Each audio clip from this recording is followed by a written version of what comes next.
Le RSSI doit-il être consulté? Non. Le RSSI doit être intégré. Le vrai sujet, c'est est-ce que le RSSI a accès au COMEX pour faire passer les bons messages en collaboration avec le DSI. Je pense que chacun a un prix. Demain, on propose à quelqu'un autour de cette table 50 millions d'euros pour donner un accès privilégié.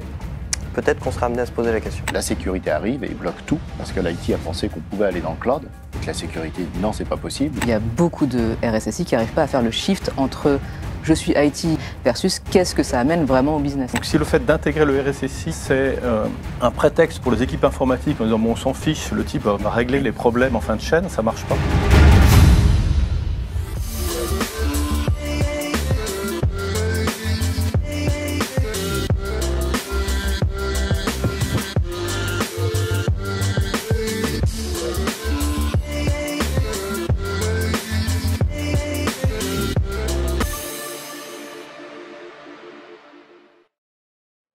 Bonjour à tous et bienvenue à notre nouvelle émission Risque Intel Média, aujourd'hui en partenariat avec Ivanti.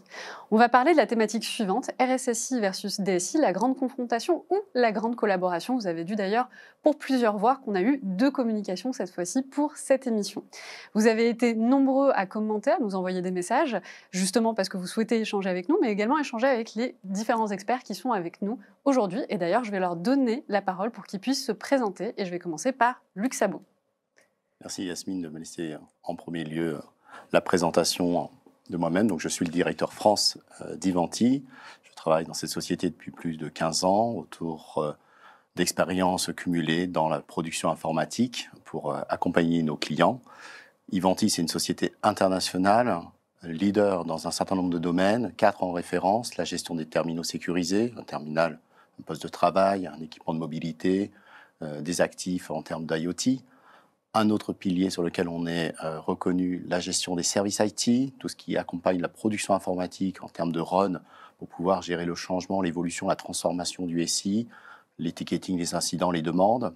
Un troisième pilier pour présenter la gestion de la sécurité autour des correctifs applicatifs et un dernier sur les accès au réseau d'entreprise. On est les premiers à avoir créé une plateforme qui réconcilie les DSI et les RSSI. L'idée derrière cette plateforme, c'est d'apporter par l'intelligence artificielle la transformation, l'hyper-automatisation, de manière à adresser mieux l'expérience de l'utilisateur, car au final, celle-ci est importante pour le développement business de l'entreprise. Voilà. Merci pour la présentation d'Ivanti. Vincent Champin.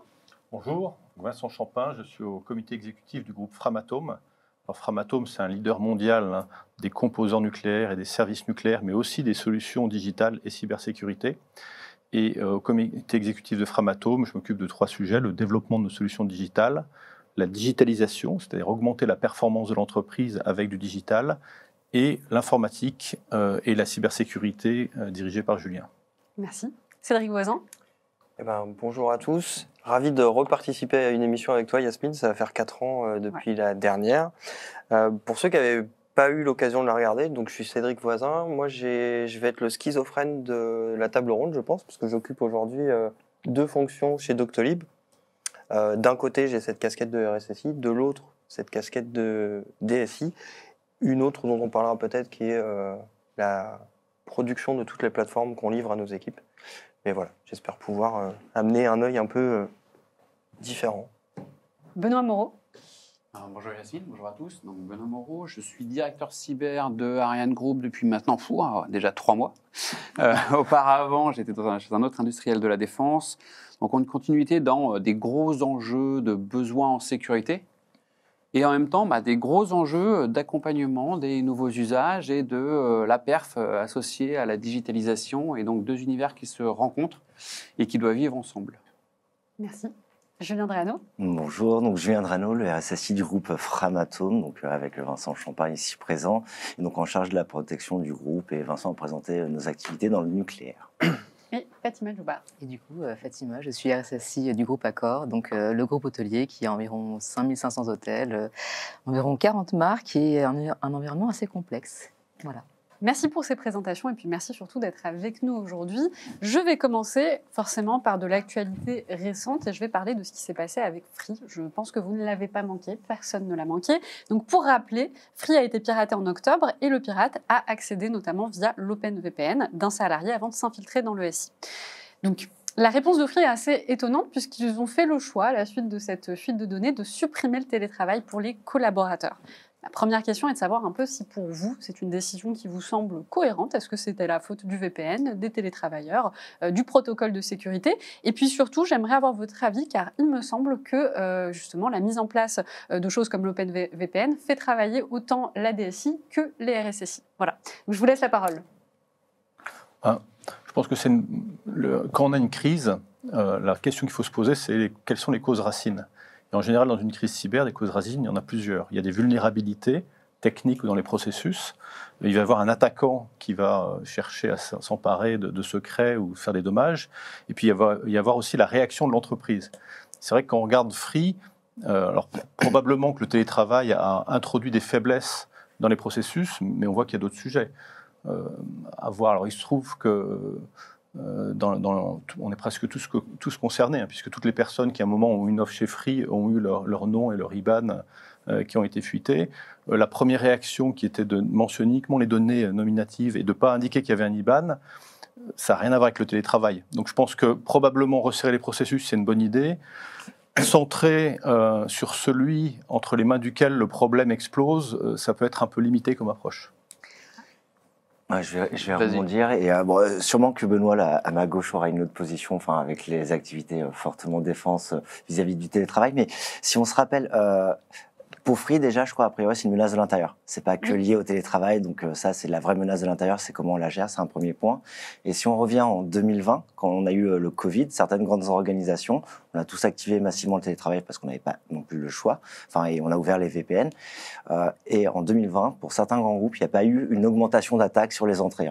Les KPI des SOC à l'époque, pas pour tous, on ne va pas faire une généralité, mais dans certains grands groupes sur lesquels on a pu le constater, le télétravail n'a pas généré plus d'attaques ou plus de fuites de données à ce moment-là. Mais par contre, on l'a activé effectivement pour un vrai besoin à l'instant T. Et dans le cas de Free, c'est une menace de l'intérieur, en fait, le vrai sujet.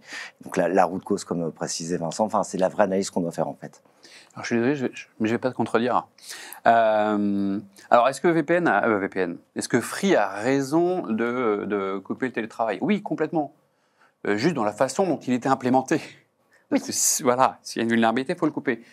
Est-ce qu'elle a réellement raison d'arrêter le télétravail?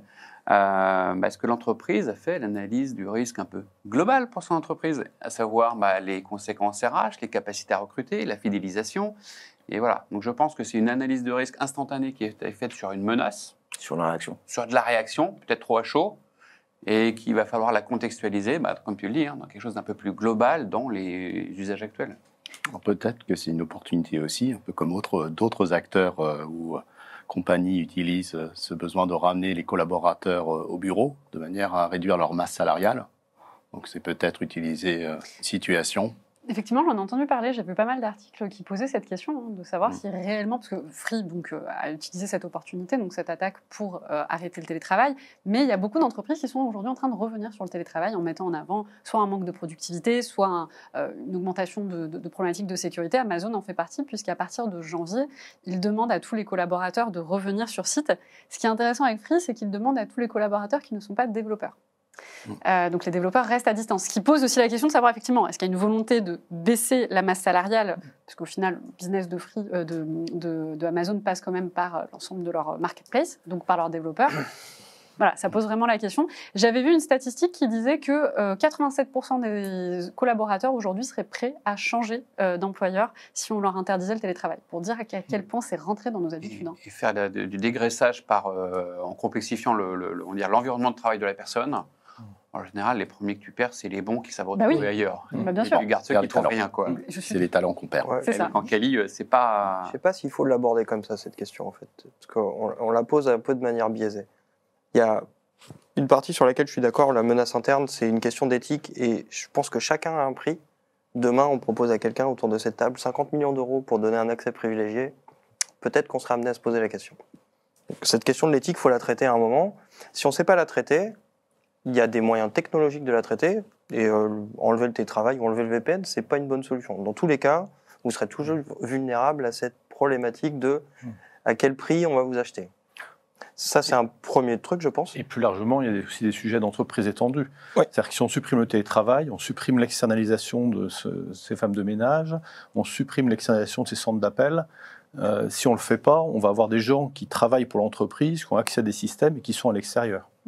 Et au-delà de ça, on n'arrêtera jamais l'accès distant. Aujourd'hui, même avant le Covid, après le fait que ça se soit déployé généralement, on a toujours eu des accès distants pour une certaine population, des administrateurs. La question, c'est aujourd'hui, on a beaucoup de technologies qui ont des failles sur la partie VPN. Et aujourd'hui, c'est une réalité. Le CISA, en janvier dernier, a demandé expressément de retirer certaines technologies liées au VPN. Aujourd'hui, c'est comment, dans une entreprise, on considère le risque lié aux technologies qu'on utilise par rapport au VPN. Le reste, c'est vraiment sociétal. On ne pourra pas revenir sur du télétravail massivement comme on l'a fait. Il y a des enjeux RH, clairement, mais derrière, comme tu l'as dit, la partie, les bons partiront. Et sur la partie technologie, on a vraiment du mal à embaucher des gens compétents et retirer cet avantage, ou pas avantage, enfin vraiment quelque chose de basique maintenant, ça va complexifier les IT et la tech. Surtout, je trouve, pour la nouvelle génération qui arrive sur le marché. La semaine dernière, on avait fait une émission un peu particulière, parce qu'habituellement, ce sont des experts qui sont autour de la table. Et là, on avait invité des jeunes, donc des jeunes qui étaient en études, plutôt jeunes, pour le coup, on était à 19-20 ans. Et j'avais posé la question à l'un de ces étudiants en lui demandant est-ce que, lorsqu'il arriverait sur le marché du travail, pour lui, le télétravail, c'était une obligation. Et en fait, il avait l'air très étonné, même que je pose la question. C'est-à-dire qu'il ne concevait pas, finalement, qu'il puisse y avoir des métiers dans lesquels on n'a pas de télétravail. C'est tellement ancré chez eux. Donc, comme tu le dis, je pense qu'en termes de recrutement, ça va être compliqué si on se retrouve à l'enlever. Ça dépend un peu des métiers. Enfin, Ouais. Framatome, on est quand même très industriel. Enfin, on a un temps métal qui est certain. Donc, on a des machines. Enfin, les machines, elles ne tournent pas toutes seules. Oui. Les fours, Ah bah, c'est sûr Oui, que oui. bien sûr. Ah oui, une j'entends masse ça. de col bleu. Enfin, eux, pendant le Covid, ils étaient présents dans les usines et on a ralenti toutes les chaînes de prod pour continuer à les maintenir, pas l'éteindre, la chaîne de prod, parce que c'est long à rallumer, mais on était obligé d'avoir une présence. Donc, le télétravail, c'est une problématique très IT, pour les développeurs, pour certains métiers. Il n'y a pas que les développeurs. Ce qu'il faut aussi penser, c'est que les personnes handicapées ou qui sont malades ou qui ont des difficultés ou des contraintes particulières, avec le télétravail, on les a sauvés et on les a intégrés d'une façon complètement homogène. J'ai été opéré d'une hernie discale il y a 2 mois. Il y a 1 mois pendant lequel j'étais bloqué. Avant le télétravail, j'aurais été exclu de l'entreprise. Si j'avais durablement un problème de dos, j'étais exclu du marché du travail. Donc attention, parce que, comme tu le dis, on part d'une anecdote, on se dit, tiens, pouf, on a une solution, on se dit, voilà, ça y est, ils ont pris une décision, c'est fort, c'est le télétravail. Ça ne va pas forcément régler le problème et ça va en créer des tas d'autres.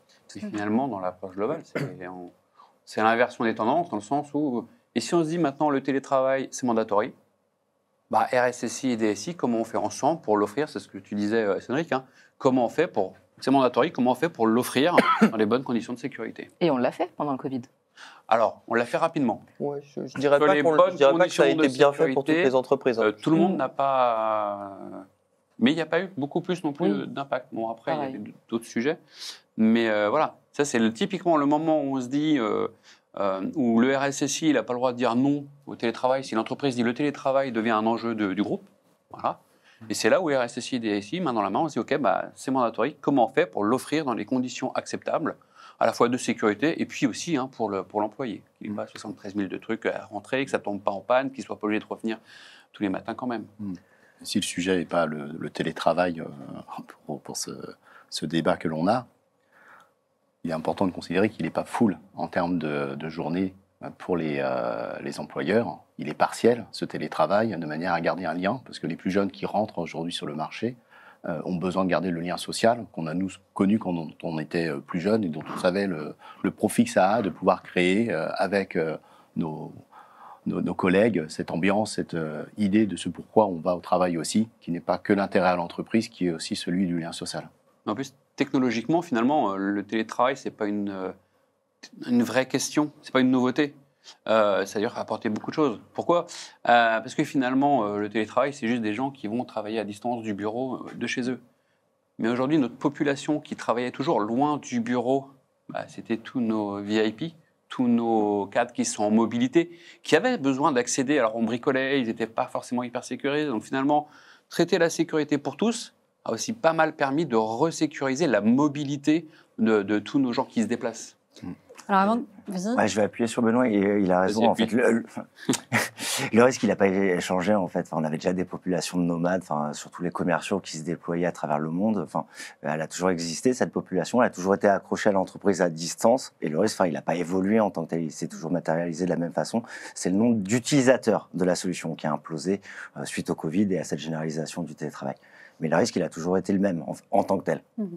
Alors, avant de passer à la prochaine question, je vous donne un petit peu la température à distance. Et forcément, vous avez des deux bords. Vous avez typiquement Boris et Élisée qui disent que le télétravail est maintenant tellement ancré dans notre société que plus personne ne signerait pour du full présentiel. Élisée qui dit c'est très très clair, dans le télétravail, je n'entre pas dans une entreprise. Mais il y a elle qui quand même remet un point important. Pas partout, dans l'écosystème de défense, bien souvent, le télétravail n'est pas autorisé. Alors, on va passer à la seconde question. Alors, celle-ci, c'est dans un processus de transformation digitale impulsé dans l'entreprise, à quel moment doit intervenir le RSSI? Est-ce que c'est au début? Est-ce que c'est au milieu? Est-ce que c'est à la fin? Est-ce que le RSSI doit-il être consulté dans tous les grands choix technologiques? Je partage à l'écran notamment une citation de Mike Tower, donc qui est CISO de Takeda Pharmaceutical, qui dit « Il y a encore trop d'organisations où une mentalité surannée s'est ancrée et est presque impossible à éradiquer. Trop d'exemples où les départements informatiques demeurent focalisés sur des choses comme les services d'assistance gérés du code vétuste. » Qu'est-ce que vous en pensez? Ouais, ça la citation est très juste. Une réponse très courte à ta question, ça serait dans toute la chaîne d'un processus de transformation digitale. Parce que si on le fait qu'au début et qu'après la qualité se délite, on ne répondra pas aux enjeux de sécurité. Si on le fait qu'à la fin, on risque d'avoir oublié des éléments dès le début qu'on aurait dû intégrer dans le coût et la charge des équipes. Et au milieu, évidemment, pour s'assurer de prendre la température de manière régulière. C'est très facile à dire comme ça. C'est pas si compliqué que ça à mettre en œuvre. La grosse problématique, je pense, auquel la majorité des structures sont confrontées, c'est une problématique de culture. Et c'est là où on va commencer à avoir un achoppement entre la DSI, qui a un enjeu de temps, de respect de budget et de livraison de quelque chose qui est qualitatif, qui répond à un besoin métier, et la sécurité, qui est censée être le sparring partner de la DSI pour s'assurer que dans le cadre de ce processus, on va livrer quelque chose qui répond à des enjeux de qualité, sécurité. La problématique, c'est qu'en règle générale, et là c'est là où je vais être schizophrène, la sécurité a un discours qui est très mal compris de la DSI, et la DSI laisse à penser à la sécurité qui sont absolument inutiles. Et là, on commence à rentrer dans des discussions qui deviennent assez complexes, où le RSSI va dire « mais moi j'existe, il faut que je fasse quelque chose, laissez-moi du temps, laissez-moi vous montrer que ce que vous faites c'est potentiellement dangereux ». Et ce à quoi le DSI serait tenté de rétorquer, oui, mais à chaque fois que vous intervenez, ça ralentit notre projet, ça engendre des surcoûts, et on explose les délais, le business n'est pas content, etc., etc., etc. Et en fait, il faut créer soit un couple qui fonctionne bien, couple au sens individu du terme, donc deux personnes qui arrivent à partager les mêmes enjeux et avoir une bonne compréhension des sujets, ou alors faire en sorte que DSI et sécurité soient partie prenante au même poids de chaque projet. C'est-à-dire qu'aujourd'hui, on a des organisations qui sont très, pour la plupart, silotées. La DSI va délivrer des projets, essayer de délivrer de la valeur, gérer un budget. La sécurité doit gérer les risques, si on le résume assez simplement. Et en fait, en faisant ça, c'est comme si vous disiez à quelqu'un, voilà, je te donne une voiture, tu la conduis, on accepte que tu n'aies pas le permis, mais à côté de toi, de temps en temps, il y a un moniteur d'auto-école qui va venir et dire, ah, là, tu as grillé un stop, c'est pas bien, là, attention au feu rouge, et ça ne marche pas. S'il n'y a pas... ça ne peut pas être du copilotage, parce que ce n'est pas possible dans les faits, mais il faut que ça soit quelque chose où il y a une vraie cohabitation. Nous, on a une approche qui est un peu spécifique chez Doctolib, où en fait, pour que ça fonctionne pour nous, on détache des gens de la sécurité directement dans les équipes opérationnelles. C'est-à-dire qu'il y a pour chaque sujet ou chaque grand projet, un membre de mes équipes sécurité qui va travailler avec un groupe de travail DSI, et ils travaillent vraiment sur le même projet. Ils se parlent dès le début, ils créent les budgets, ils créent les roadmaps, etc. etc. Je vais aller dans le sens de Cédric. Je vais juste rebondir sur un mot que tu as dit. C'est le RSSI doit-il être consulté? Non, le RSSI doit être intégré. C'est ce que tu dis. Il doit faire partie. Alors après, sur tout le process projet, pas forcément, mais tout en amont, on peut être aussi force de proposition sur comment on peut faire, sur l'imagination. Et même en cyber, on peut innover. Moi, je pense vraiment juste que, et c'est ce que tu dis, c'est que le lien DSI, RSSI, et puis tous les autres métiers qui sont dans mais qu'est-ce qu'on va faire demain, et on parle d'un peu d'avenir, c'est là où on doit être intégré avant même. Et nous, ça nous arrangerait, sur Ivanti et les vendeurs, c'est que quand on arrive dans un circuit d'évaluation technologique, où seul l'IT nous accompagne à évaluer l'offre, et qu'en fin de circuit pour décision, la sécurité arrive et bloque tout, parce que l'IT a pensé qu'on pouvait aller dans le cloud, et que la sécurité dit non, c'est pas possible, il y a tout un nombre de critères à répondre, et donc on repart quasiment de zéro dans le process. C'est chronophage pour le client, c'est chronophage pour le vendeur. Donc c'est vrai que nous, on clame souvent à demander à ce que la sécurité vienne s'intégrer dans le process de construction et d'évaluation de la technologie et du projet. En fait, la cybersécurité, c'est quoi? C'est deux choses. Un, éviter d'avoir trop de vulnérabilités. Deux, gérer les vulnérabilités qu'on a. Bon, pour éviter d'avoir trop de vulnérabilités, c'est là qu'on est sur les questions de projet. Il y a d'autres façons. C'est un problème de qualité. C'est éviter qu'il y ait trop de défauts à la fin de la chaîne. Bon, si je prends une métaphore industrielle, si vous faites des voitures, vous pouvez soit faire de la qualité en faisant n'importe quoi, puis à la fin, il y a un type qui retord les portes. Il y a une vidéo très amusante sur YouTube où on voit dans une vieille usine d'Allemagne de l'Est la façon dont ils faisaient. Donc, il y a des types qui vont forcer les portes pour qu'elles entrent dans la voiture. Soit on fait du secure by design et on assure que la qualité soit l'affaire de tous. Et donc, ça, c'est plutôt le modèle qui fonctionne. Il n'y a pas d'autre modèle industriel pour faire de la qualité. Et pour ça, il faut que, le RSSI soit impliqué, mais ça ne suffit pas. Il faut aussi que ceux qui font le boulot aient une conscience de la qualité, considèrent que la qualité, c'est leur problème et pas le rôle du RSSI. Donc si le fait d'intégrer le RSSI, c'est un prétexte pour les équipes informatiques en disant bon, on s'en fiche, le type va régler les problèmes en fin de chaîne, ça ne marche pas. Donc c'est non seulement la présence du RSSI, mais un esprit de cybersécurité qui est by design et dans l'ensemble de l'équipe de développement. Et on tend de plus en plus vers ça. Quand tu disais tout à l'heure que on ne fait pas partie du planning et sur la partie budgétaire, on ne l'est pas. Aujourd'hui, c'est comment faire partie de l'équation et comment faire en sorte que les frictions diminuent. Tu parlais tout à l'heure de déporter des gens. Il y a aussi dans certaines équipes des security champions nativement dans des équipes. Et c'est comment on décentralise la cyber aujourd'hui dans les différentes équipes. Et c'est dangereux aujourd'hui de dire qu'on ne fait pas partie du plan parce qu'on arrive à la fin en disant la cyber est bloquante. Donc on revient sur comment se positionne le RSSI par rapport à tous ces projets-là qui sont structurants au final. C'est là où je suis assez d'accord avec Vincent pour le coup. Il y a un enjeu qui est culturel en fait. Oui. C'est ça le gros enjeu, c'est pas d'intervenir au bon moment, c'est que tout le monde ait compris à quel point ne pas faire de sécurité mettrait à risque un business X ou Y. Ouais, c'est un peu la finalité en fait. Donc c'est pas by design et dès le début on doit l'intégrer. Et en fait c'est une question de maturité en fait. Moins la sécurité est intégrée, moins il y a de maturité cyber dans l'organisation. En fait c'est un peu ça qui est dit. J'aime bien l'analogie sur les voitures. Et je rappelle qu'aujourd'hui, quand on achète une voiture, en fait, on achète, mais on négocie pas le prix de la voiture sur son airbag, sa ceinture de sécurité, ses freins. Enfin, par défaut, c'est tout le package de la voiture, ça inclut. Et en fait, en termes cyber, c'est pareil aujourd'hui. Enfin, il serait par moment illusoire plus mettre de sécurité sur les projets avant d'aller en prod, parce que de toute façon, si on le fait pas, dans la vraie vie, la prod, elle va tomber et on va se faire attraper pas par la police, mais par une attaque.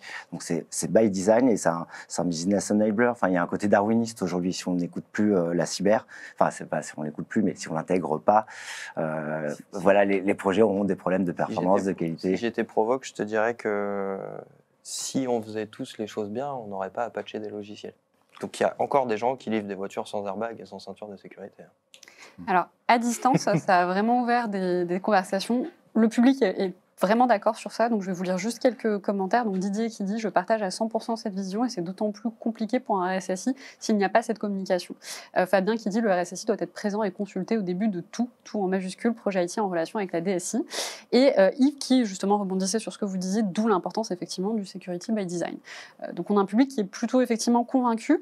Jonathan qui pose la question « Les DSSI et RSSI ont-ils des parcours similaires s'ils étaient dans la même promo ?» Voilà, est-ce qu'ils ont des parcours en tout cas d'études qui se ressemblent? On est le même berceau d'emploi en fait aussi. C'est aussi pour ça qu'on travaille fortement avec la DSI. Enfin, c'est le même bras armé à la fin. C'est la DSI, le bras armé, c'est le même berceau d'emploi.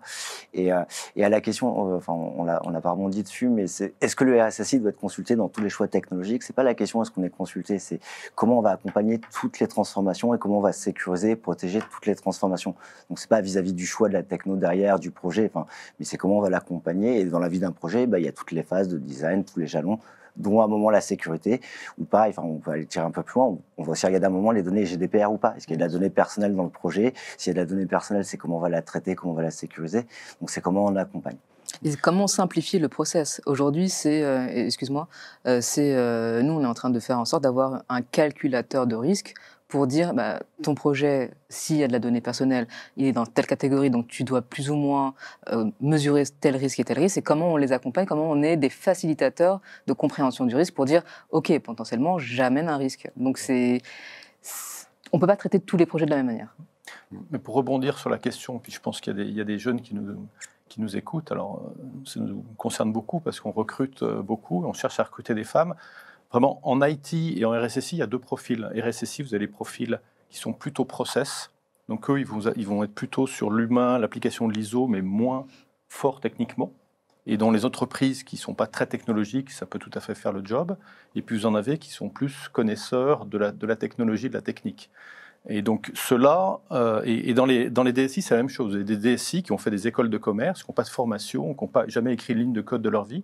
Et puis d'autres, au contraire, qui ont plutôt des profils d'ingénieurs. Donc les DSI ingénieurs et les RSSI techniques auront fait les mêmes études. Les RSSI plutôt process et les DSI plutôt grand architectes, eux, n'auront pas forcément fait les mêmes profils. D'accord. Vous fonctionnez, là j'entends, entre RSSI et DSI, mais comment vous pilotez aussi la transformation du business au travers de la direction qui impose un schéma ou un chemin? Comment vous y associez l'un et l'autre, la combinaison là, on a l'avantage d'avoir un RSSI, un DSI. Comment vous allez, je dirais, au front pour expliquer que la transformation peut être compliquée sans mettre en place un certain nombre de règles et de moyens? Alors, moi, j'allais venir un peu là-dessus. Vas-y, je t'en prie. Non. Alors, premier sujet, dans les tendances de Gartner de 2000, il y a 2 ans, il disait quelque chose de très important, c'était le CIO devient CEO. C'est-à-dire que le responsable des outils informatiques va être responsable de processus. Donc le travail avec le métier que tu évoques, en fait, c'est en amont du travail en commun avec les RSSI, c'est que de plus en plus, de toute façon, on va s'intégrer dans le processus, et pour une raison simple, c'est que le logiciel mange le monde. C'est vrai chez Accor, la personne qui s'occupe des ventes chez Accor, il y a 20 ans, elle n'avait rien à connaître de l'informatique. Oui. Aujourd'hui, si elle ne connaît pas le digital, elle n'est pas à sa place. Oui. Et donc, il y a tout un travail qui consiste aussi pour la DSI à être plus dans le process métier qu'on était auparavant. Et ensuite, pour moi, la sécurité, déjà, je pense qu'un DSI qui n'a pas une compréhension forte de ces sujets, enfin, au moins dans les boîtes où il y a des risques sérieux, je pense que ça, c'est un problème. Après, il y a 2 choix d'organisation. Il y a des organisations dans lesquelles le RSSI est plutôt du côté protection, donc c'est des gens qui gèrent la sécurité physique, qui sont en relation avec les autorités militaires ou de police, et puis des organisations où c'est plutôt du côté DSI.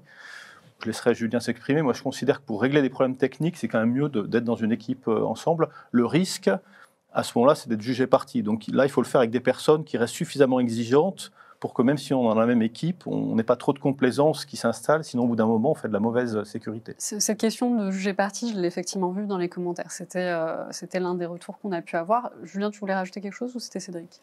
Ouais, moi, je voulais rajouter un truc. Alors, je suis assez d'accord avec la transformation du rôle de CIO. La problématique, et peut-être que je ne vais pas me faire des amis en disant ça, c'est que autant le CIO a pris ce pas-là, d'avoir une compréhension très fine du business, de savoir ce que l'outil informatique amène comme valeur et à quel point c'est vraiment nécessaire pour transformer le business model d'une boîte qui est assez bien établie. Beaucoup moins vrai sur les boîtes digitales natives, mais restons sur cet exemple que tu as pris. À l'opposé du spectre, on a les RSSI historiques qui ont une compréhension absolument proche de zéro des enjeux business de la boîte. Et c'est là où, en règle générale, on va avoir des gros chocs de culture. J'ai volontairement épaissi le trait pour que ça réagisse peut-être un peu sur les commentaires. Les RSSI sont juste en train de commencer à faire cette transformation-là, de se dire que je pense qu'on n'est pas beaucoup... Alors, je me mets encore dans le côté RSSI, mais bien que j'ai les 2 casquettes. On n'est pas beaucoup à avoir fait ce chemin-là, d'avoir une compréhension fine de ce que représentent les enjeux de sécurité pour continuer à avoir un business qui fonctionne et qui se développe. On n'aurait pas de boulot s'il n'y avait pas de boîte et qu'il n'y avait pas de business derrière. Donc, à partir du moment où ce déclic-là, il est arrivé, avec la transformation du rôle de CIO que décrivait Vincent, et je pense celui qui est en train de s'opérer sur les RSSI ou les CISO ou les CSO, enfin, indépendamment de comment on les nomme, ça va aller de mieux en mieux. C'est juste qu'on part d'assez loin pour le coup. Ouais, je l'aurais un peu dit autrement, sur le côté RSSI historique. Déjà, on va rappeler le mot-clé cybersécurité n'existait pas dans les années 2000. Hein. On parlait de SSI, donc c'était notre approche de la sécurité, c'est on allait patcher les vulnérabilités en fait. La SSI, c'est l'approche par la vulnérabilité, la cyber, c'est l'approche par la menace en fait. Et la discipline est arrivée dans les années 2010. Donc évidemment, le métier de RSSI existait vaguement avant les années 2000. Il a évolué et il s'est élargi. Donc oui, c'est pas qu'il y a un choc des cultures, mais il y a des générations différentes il y avait une génération avant, il y a une génération qui arrive et demain il y aura une nouvelle génération et le métier il va s'étoffer. C'est une discipline maintenant le métier. C'était un des points sur lesquels on allait aborder, mais on se doit. C'est pas que de l'IT, c'est pas que de la gestion des risques, la cybersécurité.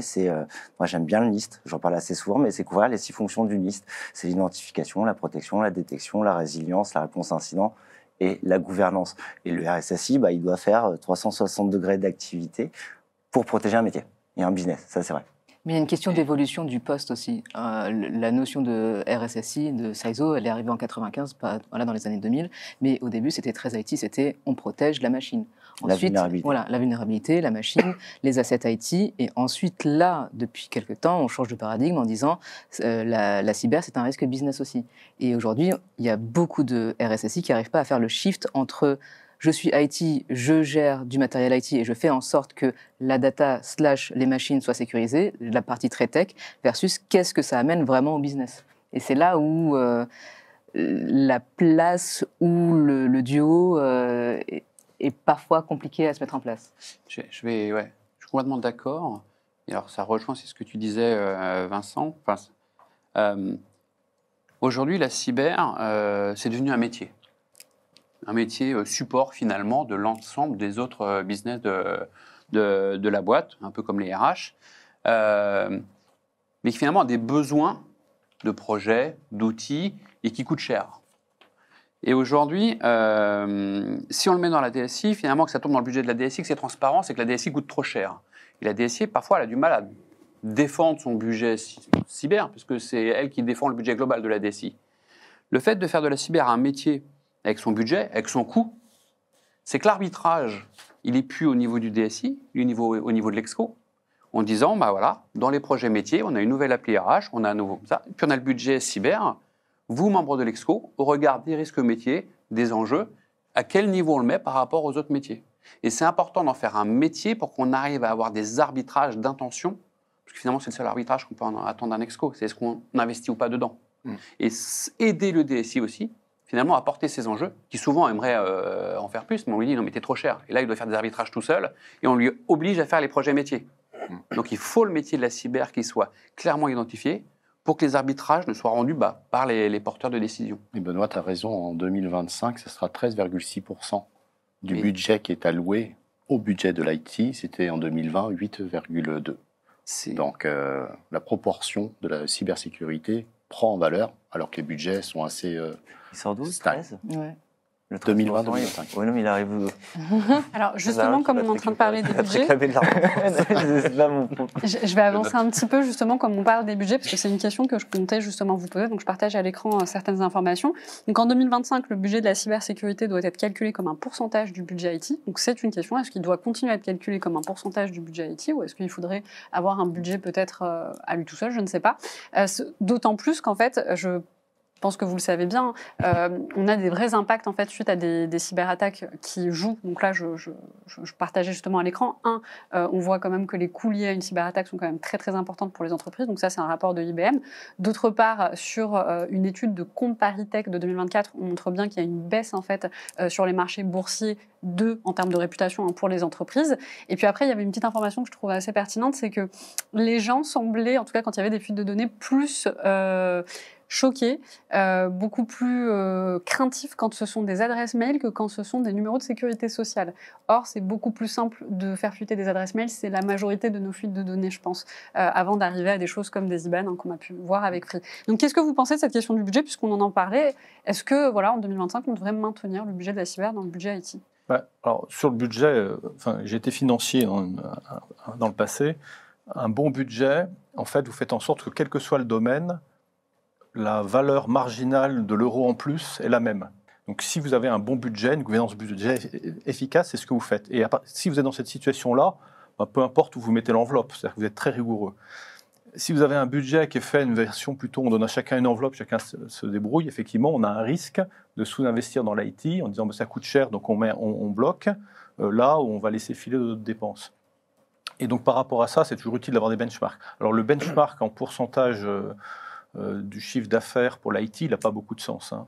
Vous comparez une boîte qui fait beaucoup d'achats-reventes type Carrefour à une boîte qui a 100% de valeur ajoutée ou presque comme Framatome, vous avez des ratios qui n'ont pas de sens. Le ratio qui a du sens, c'est le ratio de dépenses par utilisateur connecté. Et c'est celui-là qui vous permet de savoir, dans l'IT, vous êtes au bon niveau.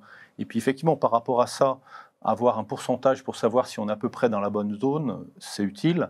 Après, à 20 ou 30%, ensuite, la vraie question, c'est est-ce qu'on a de l'efficacité de la dépense? Et surtout, en cybersécurité, où est-ce qu'il faut investir pour renforcer le maillon faible de la chaîne?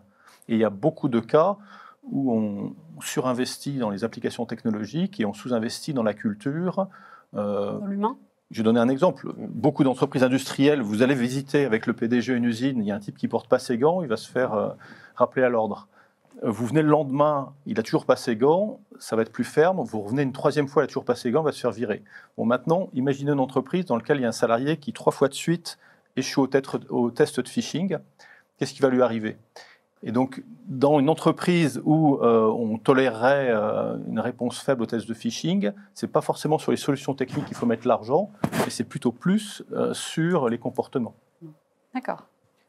On avait essayé de jouer l'exercice à l'époque où on faisait la PSSI de l'État, à une époque où je faisais partie d'un ministère.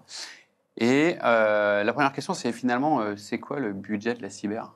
Tu mets quoi dedans? Est-ce qu'un routeur qui a des capacités de filtrage, c'est dans le budget de la cyber ou c'est dans le budget de l'IT? Donc, juste la définition de qu'est-ce qu'on met dedans était un peu compliqué au début. Après, on était arrivé à une définition un peu simple, c'est que tout ce que tu peux retirer et que ton SI continue à fonctionner, c'est que c'est de la sécurité additionnelle. Voilà. Bon, une approche un peu... Non, si tu enlèves tout et que ça marche, c'est que c'est de la sécurité. C'est comme ton détecteur de fumée, tu l'enlèves, tu peux continuer à vivre. Voilà. Après, on sait bien que tu as des phases de build et des phases de run, donc c'est un peu ça yoyote. Donc cet indicateur, il est pas... c'est une moyenne de moyenne de moyenne.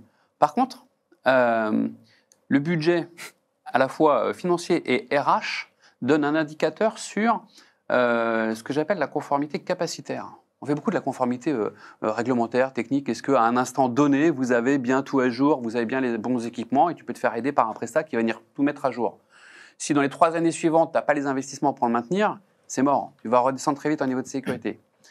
Et puis on ne sait jamais de quoi est fait demain. Nouvelle vulne, à 0 day, tu ne sais pas sur quel bout de ton truc ça va toucher. Donc il est important en continu d'avoir les moyens de traiter l'inconnu. Et ça, finalement, une façon de l'évaluer, c'est est-ce que j'ai les ressources, les gars qui sont un peu formés, le budget pour réagir. Souvent, le budget cyber, en début d'année, en fin d'année, tu ne l'emploies pas exactement de la même façon parce que ce que tu disais, la menace, elle a évolué. Voilà. Mais donc, est-ce qu'on a les capacités de faire notre métier? Et pour revenir là sur le ratio entre le budget cyber et le budget de la DSI, donc voilà, il y a des abacs, je ne sais pas, le 13%, je n'ai pas compris, mais on parle en général de 5-10%. Il y a un autre point de vue aussi qu'on pourrait voir, c'est qu'il faut mettre au regard peut-être le budget de la cyber par rapport à ce qu'on souhaite protéger. Je veux dire, est-ce que c'est le petit projet de la machine qui va contrôler une machine-outil? La machine, ça va être un Windows qui coûte pas cher. La machine-outil, elle va coûter 50 millions d'euros. Donc, il y a aussi un moment, il faut peut-être mettre au regard les enjeux de la cyber vis-à-vis des enjeux métiers. C'est quoi notre patrimoine informationnel, notre patrimoine industriel à protéger? Et là, ça change peut-être l'équipe. J'ai pas de bonne réponse. Je sais pas c'est quoi le ratio. C'est peut-être pas qu'un ratio cyber DSI. Enfin, slash IT, mais c'est peut-être cyber vis-à-vis business, investissement matériel, c'est un point. Et une analogie, il y a eu un débat il y a quelques mois sur, on avait des frégates françaises en mer Rouge, je crois, et donc il y a des drones qui arrivaient près des frégates, et le débat c'est, on tirait des missiles, les frégates, pour se défendre des drones, le missile coûtait très cher, le drone pas cher, et la position de l'armée française, c'est de dire, on regarde pas ce déséquilibre-là, on regarde la cible à protéger qui est la frégate. Donc, ok, le missile coûte cher par rapport au drone pas cher, mais avant tout, c'était de la protection. Donc, c'est peut-être pas qu'un enjeu, en fait, cyber-IT, mais c'est comment positionner, la couverture du risque de l'entreprise vis-à-vis de la cyber. Et tu as plusieurs risques. Tu as le risque stratégique de qu'est-ce qu'on fait sortir de la boîte comme pays de la boîte. Tu as aussi la partie opérationnelle. Est-ce que j'accepte le fait d'avoir un downtime de je ne sais pas combien de temps parce que mon service peut résister? Tu as la partie réputationnelle, tu en as parlé tout à l'heure, mais tu as aussi le risque financier sur la partie régulation et tu as tu as la CNIL, moi si je prends l'exemple d'un concurrent qui a eu beaucoup de data qui sont sortis de sa boîte, qui s'est retrouvé à avoir des fees énormes, des pénalités à droite à gauche, cet impact de pénalité est très gros pour une boîte. Donc cette partie-là, c'est pas juste je vais perdre de l'information, c'est qu'est-ce que vaut l'information par rapport à d'autres régulations. Et il y a une autre question à poser, c'est la part des dépenses actives versus les dépenses passives. La cybersécurité, c'est de l'argent qu'on met pour régler des problèmes de qualité. Quelle est la part des moyens qu'on met pour régler des problèmes versus la part des moyens qu'on met pour éviter qu'ils se posent? Quelle est la part de l'investissement qu'on fait dans le Secure by Design versus celle qu'on met pour régler des problèmes qu'on aurait mieux fait d'éviter? Ça, c'est le bon indicateur. Il n'y a pas que les indicateurs, je pense. Il y a un truc qu'on a tous tendance à oublier, et toi, avec ton passé de financier, tu sais très bien comment ça marche, c'est les provisions pour risque. Tu parlais tout à l'heure des sociétés qui se sont fait hacker. L'impact financier, pour elles, au-delà des pénalités financières réglementaires, il est nul. On peut en prendre quelques-unes. Free, je serais curieux de connaître les chiffres du nombre d'abonnés qui ont résilié leur contrat. J'ai essayé de chercher, j'ai pas trouvé. Bon, je pense que c'est pas public. SFR, pareil. Saint-Gobain, quand même. Je vous donne un autre exemple. Equifax, il y a quelques années, aux US, plus grosse boîte de credit scoring des États-Unis. Ils ont fait fuiter 300 millions de records. Ils font encore du credit scoring sur l'intégralité de la population US. Et ça pose de problème à personne. Donc en fait, aujourd'hui, au-delà de la provision pour risque que pourrait mettre une entreprise dans son budget, et on pourrait imaginer que le budget de la cybersécurité ne serait qu'une provision sur risque. Est-ce que ce qu'il faut faire? Je ne sais pas. Mais en revanche, l'impact derrière, il est quasiment nul. Je n'ai pas vu à date une société qui a mis la clé sous la porte parce qu'elle a eu un leak. Il y a eu quelques sociétés en France, par ailleurs. Qui a mis la clé sous la porte, vraiment. Il y en a. Il y a juste, là, il y en a quelques-unes qui ont pris un pet sur leur business, mais ça n'a pas fermé du jour au lendemain. Elles ont perdu des parts de marché. Les PME, elles ne se redressent pas. Saint-Gobain a perdu quelques centaines de millions. L'évaluation est dure. Et les PME ne mettent pas de budget sur la cyber. Sinon, c'est là où, en fait, c'est pour ça que je dis que c'est assez important d'avoir cette vue-là aussi. C'est les grosses structures font des provisions sur risque ou un budget sécu pourrait être une provision sur un risque, puisque c'est ça, finalement. Les petites acceptent de prendre le risque. Et si ça pète, ça pète. Mais c'est pas grave. Les grosses boîtes ne peuvent pas faire ça. Après, dans la gestion du risque, il y a un certain nombre de réglementations derrière. Hein. Mais tu as aussi les risques induits par... si tu attaques un service rendu à la population, de l'eau, de l'énergie, voilà, c'est aussi le risque qui ne va pas que être pour la boîte et son fonctionnement et ses finances. Ça va être aussi... Mais ça, c'est réglementé. Alors... Vas-y. Non, fini. Et après, on va faire justement la mi-temps. C'est réglementaire. On parlait de la conformité juste avant. La conformité, tu lui fais dire un peu ce que tu veux. L'appréciation du risque réel, si tu protèges le SI qui est hypersensible mais que tu ne protèges pas le fonctionnement de la boîte, sur du non réglementé, tu peux dire que si on perd cette fonction-là, on va avoir du mal à assurer l'autre. Ça, c'est pas réglementé. Mais c'est l'approche étatique aujourd'hui, on est d'accord. Et on est d'accord. Et donc finalement, la conscience du risque, elle ne doit pas être que réglementaire. Il faut vraiment se dire, c'est ce que tu disais, l'impact sur le risque, c'est mes finances, ma boîte, mes pénalités, mais les conséquences aussi pour les mairies qui se font taper. Il n'y a pas d'enjeu financier. Ce n'est pas réglementé. Par contre, ils perdent le cadastre des cimetières, ils ne savent plus enterrer les gens. C'est à quel point ça interdit les opérations d'une structure. Mais ça dépend des structures. Une structure digitale pas mais complètement paralysée. Ça dépasse. Non, c'est pas ça qu'on dit. C'est que le risque se matérialise et l'impact différemment, quoi.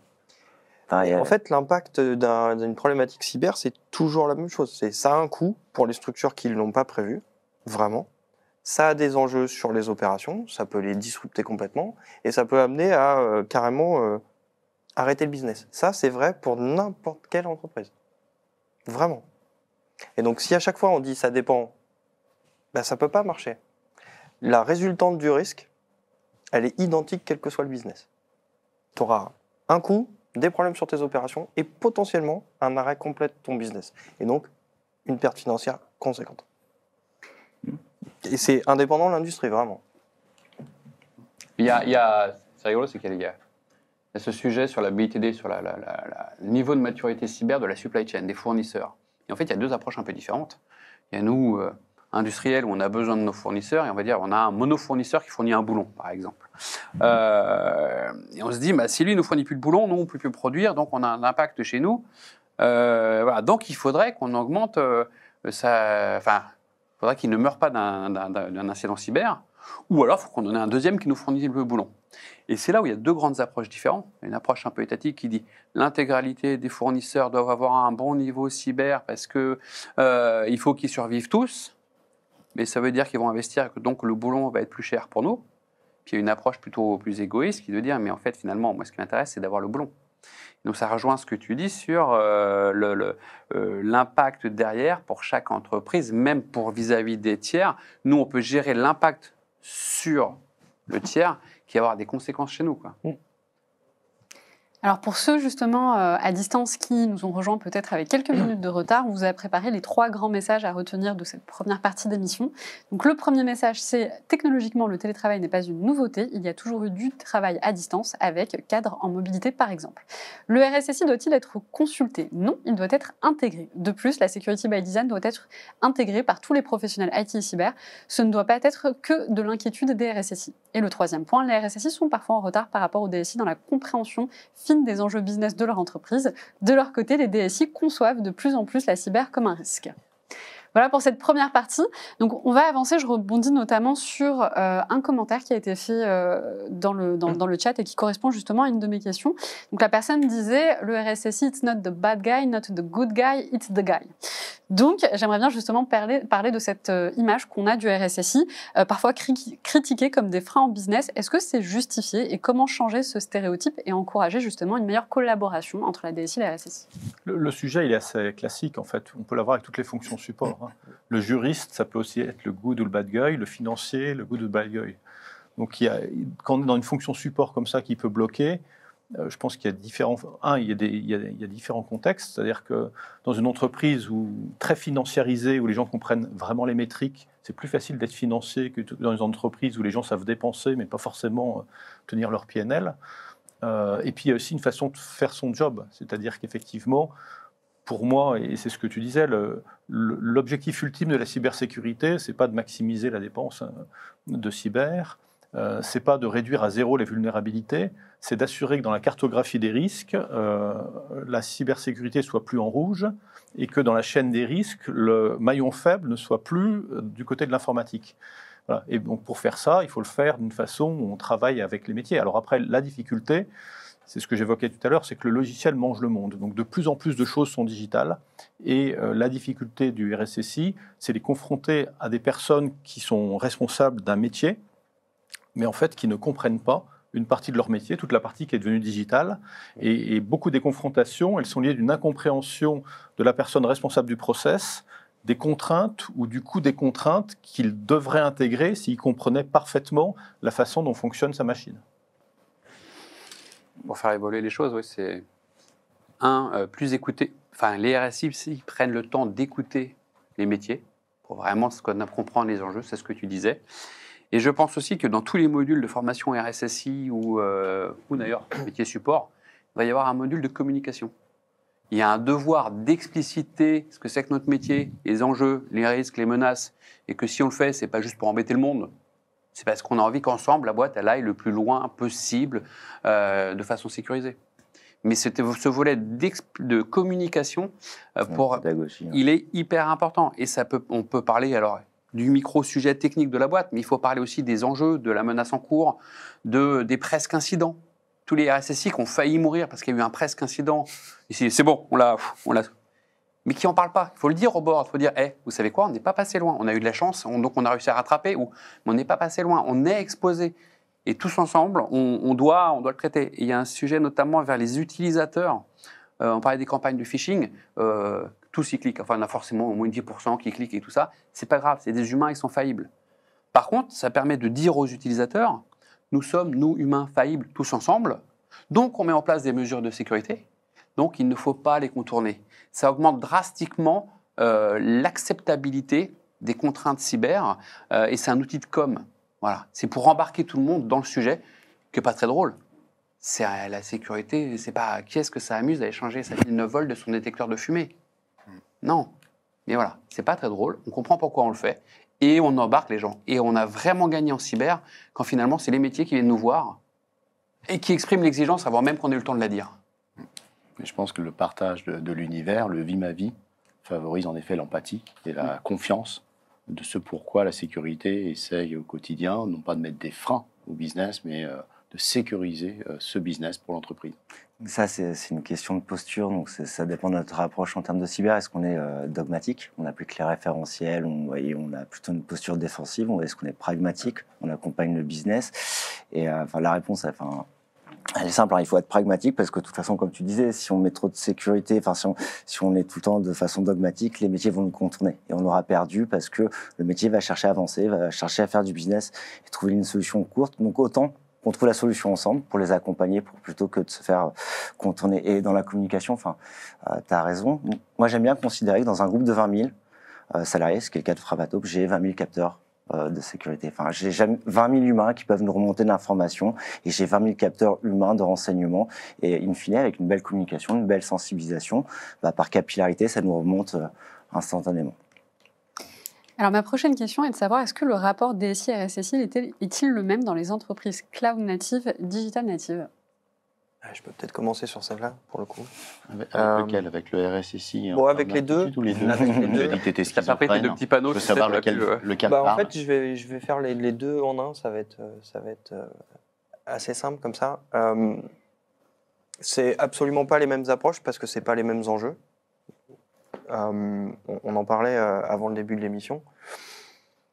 Je prends l'exemple de Doctolib que je connais plutôt bien maintenant. On n'a pas de système on-premise. On n'a pas d'intérêt à protéger fortement nos locaux. On ne développe pas d'application métier. Notre seul produit, c'est finalement ce qu'on met à disposition des praticiens et des patients.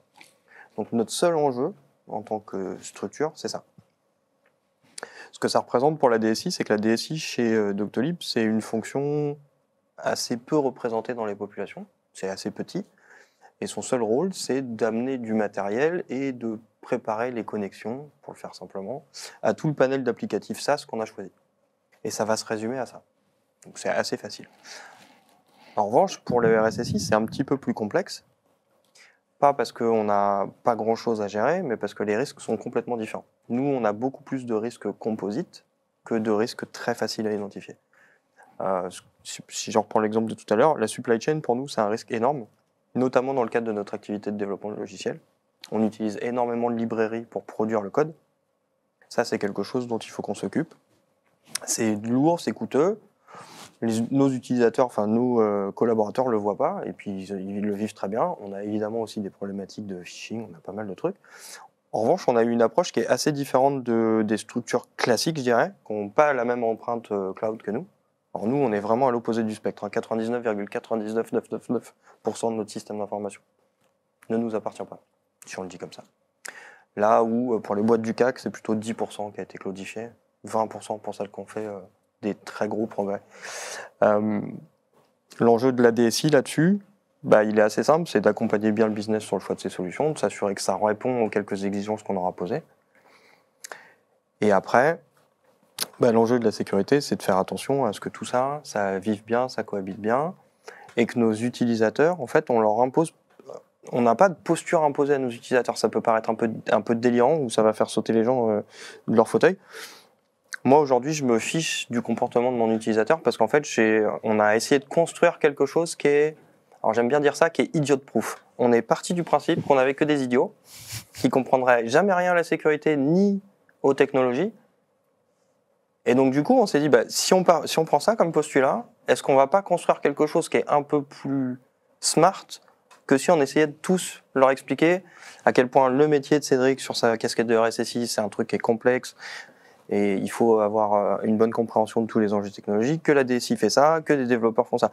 Et on est parti complètement à l'inverse. Alors évidemment, on fait de la sensibilisation, on n'a pas que des idiots, c'était juste pour illustrer un peu ce qu'on a pris comme approche. Mais on a essayé de retirer, vous avez sûrement déjà vu cette image, Bob de l'équation. Donc Bob, c'est l'utilisateur qui va faire un truc qui est imprévu. Il va utiliser une solution, vous savez même pas pourquoi il a pensé à faire ça, mais il a fait péter. Bah nous, on a essayé de se protéger de Bob en premier, avant de regarder même ce qu'il y avait dehors. Mais non, je suis d'accord. Ce que je disais, les utilisateurs sont humains et faillibles. Je ne vais pas dire que c'est tous des idiots. Mais Moi, j'ai dit idiot de proof. voilà, c'est idiot de profond. Non, mais dans le sens de dire, mais je suis d'accord. Il faut, voilà, de toute façon, l'utilisateur, il est fragile. On ne pourra pas toujours faire reposer sur lui l'erreur humaine. Et alors taper sur le pauvre mec qui a fait une erreur, pas forcément toujours la bonne approche. On est tous humains.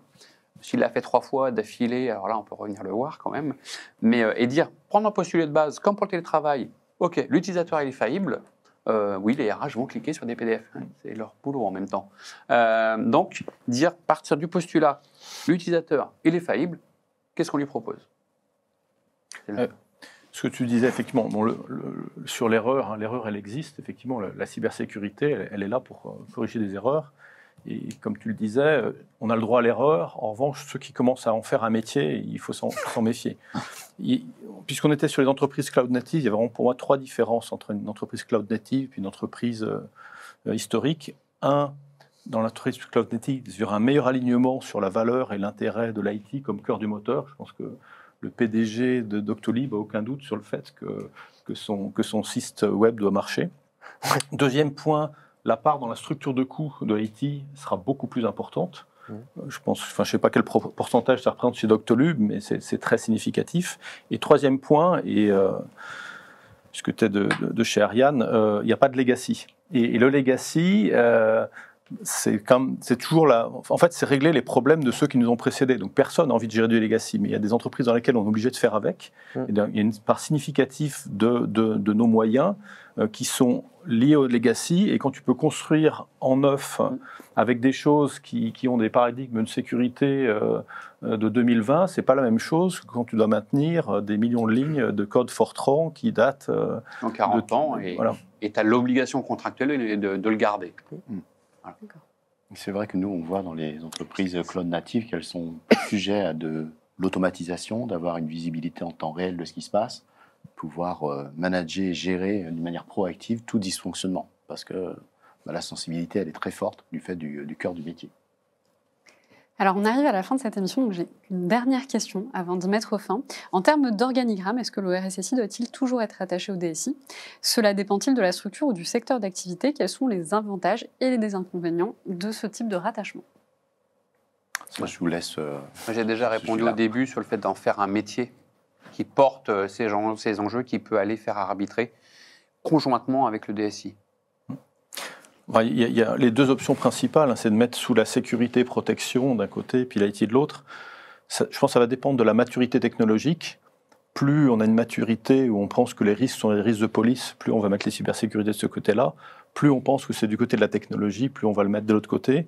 Et l'autre point, c'est que si on veut faire du secure by design, c'est quand même mieux d'avoir une équipe intégrée, en vérifiant que dans cette équipe intégrée, on garde un niveau d'exigence important. Et ça, c'est normalement l'échange avec le COMEX et la cartographie des risques qui sert un peu de signal de rappel. Ouais, pour aller dans cette direction, on l'a dit en début, je considère le berceau de l'emploi du RSSI côté IT. Le bras armé, c'est la DSI, celle qui est les opérateurs, tous les intervenants. Et nous, on est prescripteurs, on accompagne les projets. On a besoin de la DSI, on a besoin de cette collaboration. Le vrai sujet, c'est est-ce que le RSSI a accès au COMEX, peut faire passer les bons messages en collaboration avec le DSI. C'est ça le vrai sujet, c'est la collaboration qu'il faut viser. C'est globalement aussi un accès pour remonter les points de décision, les risques, et c'est ça l'approche. Après, savoir où est-ce qu'on est rattaché, à la rigueur, c'est de la cosmétique. C'est beaucoup de l'humain derrière. C'est vraiment... Il faut un RSSI et un DSI qui s'aiment.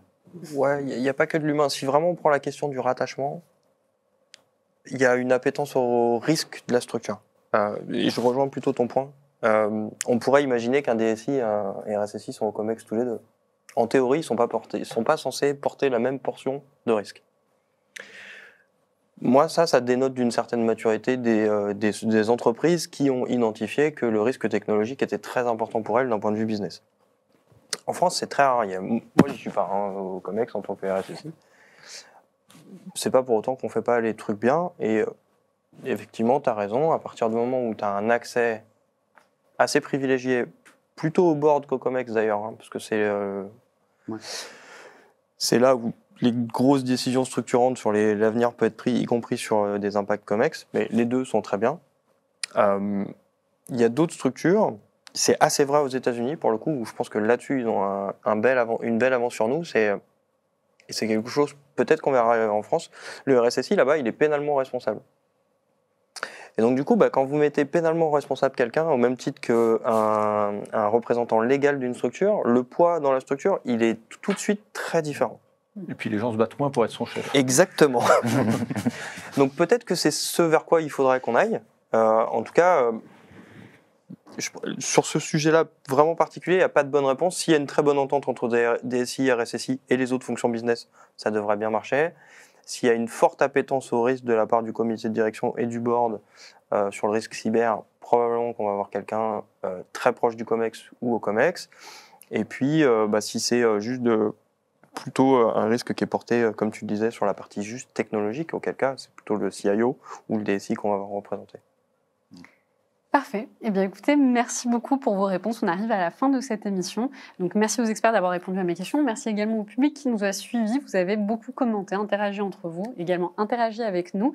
Donc, c'était l'émission de table ronde des experts de Risk Intel Media en partenariat avec Ivanti. Vous aurez donc le replay dès la semaine prochaine. C'était la dernière émission de 2024. Donc, je vous retrouve en 2025, en janvier, pour reprendre justement nos émissions. Et je vous souhaite une excellente après-midi. Au revoir.